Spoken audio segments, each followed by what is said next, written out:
السلام علیکم ناظرین کرام۔ قرآن مجید رسول اللہ صلی اللہ علیہ وسلم کی شخصیت اور آپ کی سیرت کے مختلف پہلوؤں کو اجاگر کرتا ہے۔ سورۃ صاد کی آیت نمبر 86 ہے۔ اللہ پاک فرماتا ہے کہ اے نبی صلی اللہ علیہ وسلم آپ کہہ دیجئے میں تم سے اس دعوت و تبلیغ پہ کسی اجر کا سوال نہیں کرتا اور میں تکلف کرنے والوں میں سے نہیں ہوں، یعنی بناوٹ کرنے والوں میں سے نہیں ہوں۔ تشخص پسندی کی تسکین اور اپنی بڑائی کے اظہار کا ایک طریقہ تکلف بھی ہوتا ہے۔ تکلف یہ ہے کہ انسان حقیقت میں جو ہو وہ دکھائی نہ دے اور جو دکھائی دے وہ حقیقت نہ ہو۔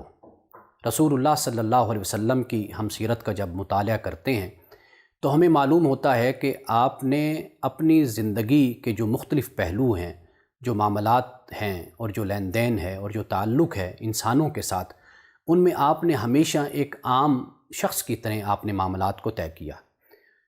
آپ نے ایک یہودی سے قرض لیا اور وہ یہودی مدت پوری ہونے سے پہلے ہی آپ سے قرض کا تقاضا کرنے لگا، اور تقاضا کرنے میں اس نے بدتمیزی اختیار کی اور خشونت کے ساتھ رسول اللہ صلی اللہ علیہ وسلم سے اپنے پیسے اور اپنا قرض مانگنے لگا۔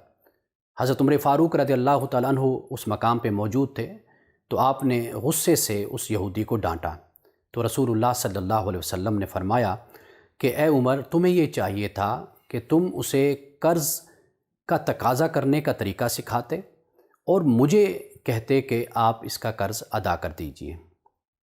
رسول اللہ صلی اللہ علیہ وسلم نے جب مسجد نبوی کی تعمیر ہوئی تو آپ نے صحابہ کی طرح برابر اس کی تعمیر میں آپ نے شرکت کی، اور صحابہ نے عرض کی یا رسول اللہ صلی اللہ علیہ وسلم آپ تشریف رکھیے، ہم خود مسجد کی تعمیر کر لیں گے، لیکن آپ نے فرمایا کہ مجھے بھی اسی طرح نیکیوں کی ضرورت ہے کہ جیسے تمہیں ضرورت ہے۔ اور اسی طرح اگر آپ اپنے صحابہ کے ساتھ کسی جگہ تشریف لے گئے تو آپ نے کھانے کی تیاری میں اسی طرح حصہ لیا جس طرح صحابہ نے لیا۔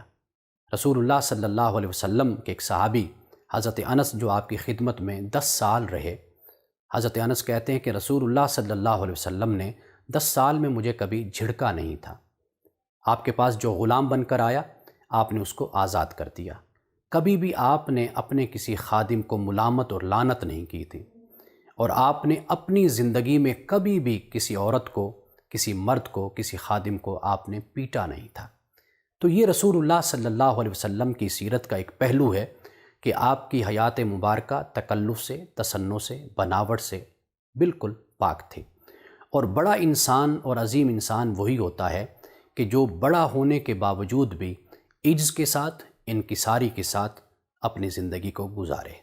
شکریہ۔